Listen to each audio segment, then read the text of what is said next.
তোমাদের সকলকে আমার আন্তরিক অভিনন্দন জানাই। তোমরা পাকিস্তানের দেশের নাম শুনেছ? পাকিস্তান শুনেছ? বাংলাদেশের দেশের নাম শুনেছ? আর আমাদের দেশ কি দেশ? আমাদের দেশের নাম কি? ভারতবর্ষ। আর আমাদের এই ভারতবর্ষের দেশের পাশাপাশি দেশগুলো হচ্ছে কি? বাংলাদেশ, পাকিস্তান, শ্রীলঙ্কা, নেপাল, ভুটান, এই দেশগুলো সব আমাদের পাশাপাশি দেশ। আমরা যেমন আমাদের পাড়ায় যেমন বাড়ি আছে, আমাদের বাড়ির পাশে,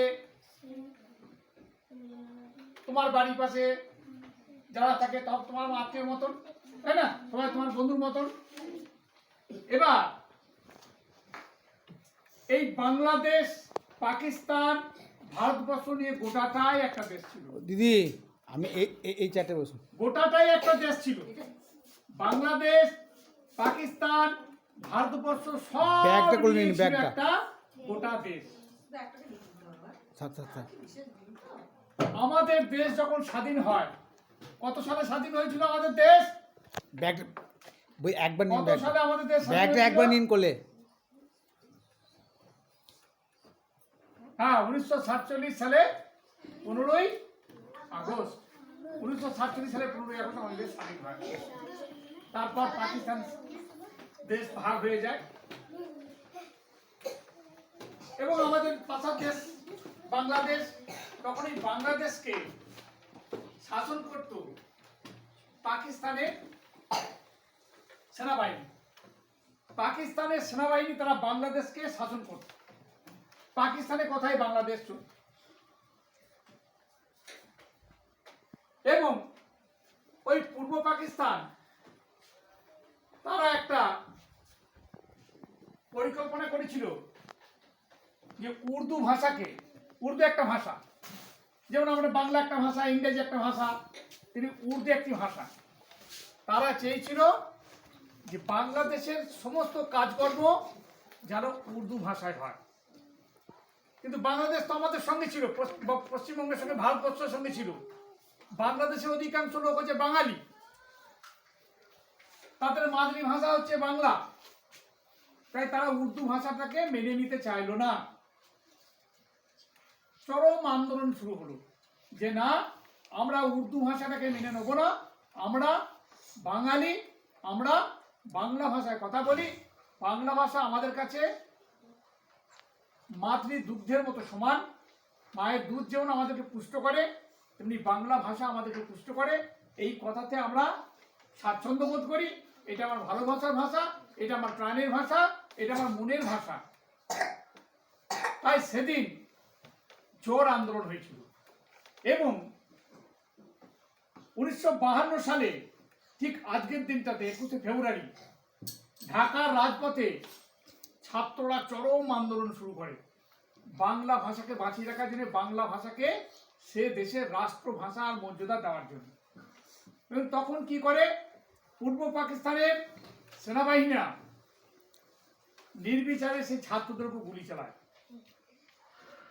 চালায় এবং সেখানে জব্বার, বরকত, সালাম, এই ছাত্ররা আরো অনেকেই ছিল, তারা সেখানে পুলিশের গুলিতে লুটিয়ে পড়ে, মৃত্যুবরণ করে। এবং তারপর আবার গোটা বাংলাদেশ জুড়ে প্রচুর আন্দোলন শুরু হয় এবং শেষ পর্যন্ত পূর্ব পাকিস্তান পিছু হতে বাধ্য হয় এবং বাংলা ভাষাকে সে দেশের রাষ্ট্রভাষা হিসেবে মান্যতা দেয়। এই আত্মত্যাগ, বরকত, সালাম, জব্বারের এই আত্মত্যাগ গোটা বিশ্ববাসী কুর্নিশ করেছিল। তাই ইউনেস্কো বলে একটা সংস্থা আছে, গোটা দেশ, গোটা পৃথিবীর যত দেশ আছে সব দেশগুলো তাদের সদস্য। সেই ইউনেস্কো 1999 সালে আজকের দিনটাকে বাংলাদেশের সেই দামাল ছেলেগুলো, সেই ছাত্রগুলো যারা বাংলা ভাষাকে বাঁচিয়ে রাখার জন্য বুকের রক্তটা ঢেলে দিয়েছিল, তাদের প্রতি সম্মান জানাতে এই দিনটাকে গোটা পৃথিবী জুড়ে আন্তর্জাতিক মাতৃভাষা দিবস হিসেবে পালন করা হয়। এটা আমাদের কাছে খুব গর্বের, এটা খুব অহংকারের যে বাংলা ভাষার আন্দোলনের দিনে সেই দিনটিকে স্মরণীয় রাখতে গোটা পৃথিবীতে মাতৃভাষা দিবস হিসেবে এই জিনিসটাকে পালন করা হয়। তাই আমরাও সেই শহীদদের প্রতি, যারা বাংলা ভাষা সম্মান রক্ষার্থে, বাংলা মায়ের সম্মান রক্ষার্থে, তোমার আমার ভাষাকে মর্যাদা দিতে নিজের জীবনকে উৎসর্গ করেছিল, তাদের প্রতি আমাদের বিনম্র শ্রদ্ধা আমরা জানাই, প্রণাম জানাই তাদের চরণে। এবং সঙ্গে সঙ্গে এও শপথ আমরা নিই যেন তাদের দেখানো এই পথে আবার বাংলা ভাষার মর্যাদা আমরা রক্ষা করতে পারি। যেখানেই বাংলা ভাষাকে অপমান করা হবে, যেখানেই বাংলা ভাষাকে হেয় করা হবে, যেখানে বাংলা ভাষাকে কোণঠাসা করা হবে, আমরা বাঙালিরা সঙ্গে সঙ্গে প্রতিবাদে গর্জে উঠব। এ আমার ভাষা, আমার মাতৃভাষা, আমার বাংলা ভাষা। তোমরা সবাই যে যা ভাষা শিখবে, ইংরেজি ভাষা শেখাও দরকার আছে, সমস্ত ভাষা জানা দরকার আছে, কিন্তু প্রথমে স্থান হচ্ছে আমার বাংলা ভাষা। এই ভাষা আমার নিজের ভাষা, এই ভাষা আমার ভাইয়ের ভাষা, এই ভাষা আমার মায়ের ভাষা, এই ভাষা আমার গ্রামের ভাষা, এই ভাষা আমার দেশের ভাষা। সকলে ভালো থেকো।